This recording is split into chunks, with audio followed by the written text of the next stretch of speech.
belajar mengenai macam-macam perilaku baik dan buruk. Nah, untuk apa sih kita itu harus mengenal perilaku mana yang baik dan mana yang buruk? Nah, seperti ini ya teman-teman. Kita kan di sini di dunia itu hidup secara berdampingan sama orang, berdampingan sama teman, saudara. Nah, apa sih manfaat dari mengenal perilaku baik dan buruk? Nah, begini teman-teman. Kalau kita berperilaku baik, maka kita akan hidup berdampingan secara nyaman. Dan kalau kita berperilaku buruk, nanti kita kalau hidup berdampingan tidak akan nyaman, akan timbul perselisihan, akan timbul perdebatan, timbul tidak akur. Nah, langsung saja kali ini kita akan mengenal yang pertama macam-macam perilaku baik. Nah, perilaku baik yang pertama contohnya membantu teman jika teman lagi kesusahan. Apa manfaatnya kita membantu teman? Manfaatnya teman yang kita bantu akan lebih ringan pekerjaannya. Nah, contoh dari perilaku baik yang kedua yakni menyapu lantai. Nah, mengapa menyapu lantai bisa dikatakan sebagai perilaku baik? Nah, karena jika kita menyapu lantai, lantai yang kita sapu akan menjadi bersih. Nah, kalau kita menyapu lantai itu menandakan kalau kita peduli sama lingkungan kita. Dan apa manfaatnya? Kita akan hidup di lingkungan itu secara nyaman karena kita menjaga kebersihannya. Nah, contoh yang ketiga yaitu menyayangi binatang. Nah, kalau teman-teman menyayangi binatang, nanti binatang itu yang kita sayangi akan sayang kembali pada kita. Nah, itu juga perilaku baik teman-teman. Nah, tadi kita sudah belajar mengenai macam-macam perilaku baik.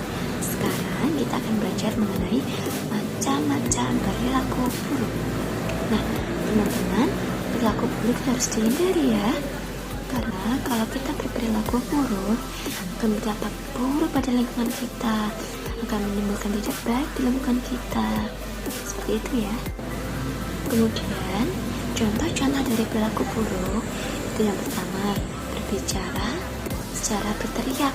Nah, teman-teman kalau berbicara kepada orang, kepada teman, saudara, bapak, ibu, dan semuanya, itu tidak boleh berteriak. Kita harus berbicara secara lembut, secara halus, dan berbicara secara berteriak itu tidak bagus ya teman-teman, itu tidak sopan.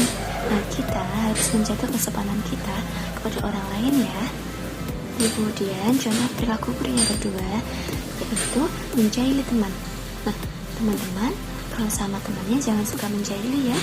Nah, kenapa kita harus menghindari perilaku seperti itu? Kalau kita menjahili teman, nanti teman kita akan marah kepada kita. Nah, kalau teman kita sudah marah kepada kita, nanti teman bisa memusuhi kita dan bisa memicu pertengkaran. Teman pasti nggak mau kan bertengkar sama temannya, pasti ingin rukun. Nah, kalau ingin rukun pada temannya, tidak boleh menjadi temannya ya. Nah, oke teman-teman, tadi dua contoh dari perilaku buruk. Nah, sekarang coba teman-teman cari contoh dari perilaku buruk selain dari perilaku yang sudah Bunala ceritakan tadi. Nah, oke, membuang sampah di sungai itu juga perilaku buruk ya teman-teman. Karena apa? Karena kalau kita membuang sampah di sungai, nanti sungai bisa tersumbat. Nah, kalau sungainya tersumbat, nanti sungainya bisa meluap. Kalau sungai meluap, nanti bisa menyebabkan banjir. Nah, jadi itu sebabnya kenapa membuang sampah bisa dikatakan sebagai perilaku buruk. Nah, teman-teman sudah paham semua kan? Alhamdulillahirrahmanirrahim. Nah, kalau sudah paham semua, kita tutup pembelajaran kita pada hari ini. Kita baca hamdalah bersama-sama ya. Alhamdulillahirrahmanirrahim. Bunda lanjut jadi. Wassalamualaikum warahmatullahi wabarakatuh. Ya teman-teman.